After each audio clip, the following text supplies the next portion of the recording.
प्रत्येक जीव में भक्ति की अनुभूति और निवास होता है। जैसे हमारे अंदर आत्मा निवास करता है, ऐसे ही हमारे अंदर भक्ति भी निवास करता है, ज्ञान भी निवास करता है, वैराग्य भी निवास करता है। परंतु ज्ञान और वैराग्य को हम समझ नहीं पाते। कभी अत्यंत दुख हुआ, कोई मृत्यु को प्राप्त हो गया, किसी ने बहुत आघात किया, तो वैराग्य होता है कि ये संसार में सब ऐसे ही है। परंतु वो स्थिर वैराग्य नहीं होता। फिर थोड़े देर बाद संसार में सब ऐसे ही होते हैं, आप भी वैसे ही हो जाते हैं। इसलिए वैराग्य भी स्थिर नहीं है। और ज्ञान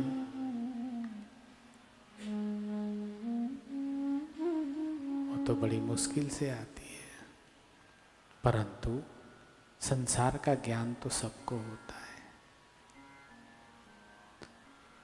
उदर भरे कर ज्ञान सब जाने, कैसे धन लक्ष्मी कमाए जी। पत्नी बच्चों का पेट भरे और नया मकान बनाए जी। ये तो सभी जानते हैं, परंतु जो तत्व का ज्ञान है, जिससे बोध हो जाता है, वो नहीं आता किसी को। परंतु भक्ति स्वतंत्र है, इसलिए सबके अंदर निवास करती हैं और सभी उस भक्ति को प्रयोग में लेते हैं। माता पी पुत्र से भक्ति करे, दिन रात चित देवे जी। 9 महीना गर्भ में रखे, ब्रह्म के जैसी सेवे जी। पति में भक्ति है, परिवार की भक्ति, दर्द पीड़ा नहीं जाने रे।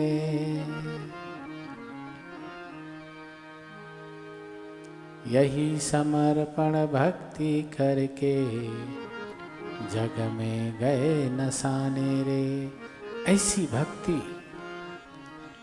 जैसे भगवान को स्मरण करते हैं, ऐसे ही माँ अपने बच्चे को स्मरण करती है। पति पत्नी को, पत्नी पति को, ये संसार के जितने रिश्ते हैं, संबंध हैं, ये भक्ति के आधार पर ही टिके हुए हैं। और वही जब अत्यधिक हो जाता है तो हम लोग उसको मोह बोल देते हैं। क्या मोह? लेकिन वास्तव में वो भक्ति है। अगर कोई माँ बच्चे के साथ मंदिर में बैठी है और बच्चा उसके गोद से कहीं चला गया, तो भगवान में उसका चित्त नहीं रहता है, उसका चित्त बच्चे में चला जाता है।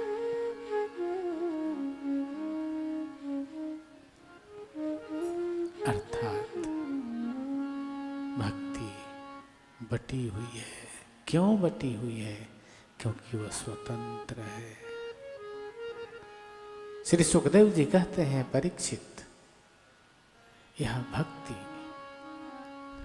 जिसको हम अत्यधिक होने पे मोह का नाम दे देते हैं, ये भक्ति के कारण ही सारी सृष्टि की संबंध व्यवस्था बनी हुई है। इसलिए भक्ति को स्वतंत्र कहा गया कि सभी के अंदर बसती है। वो बच्चे के अंदर वो भी माँ में आसक्त होता है,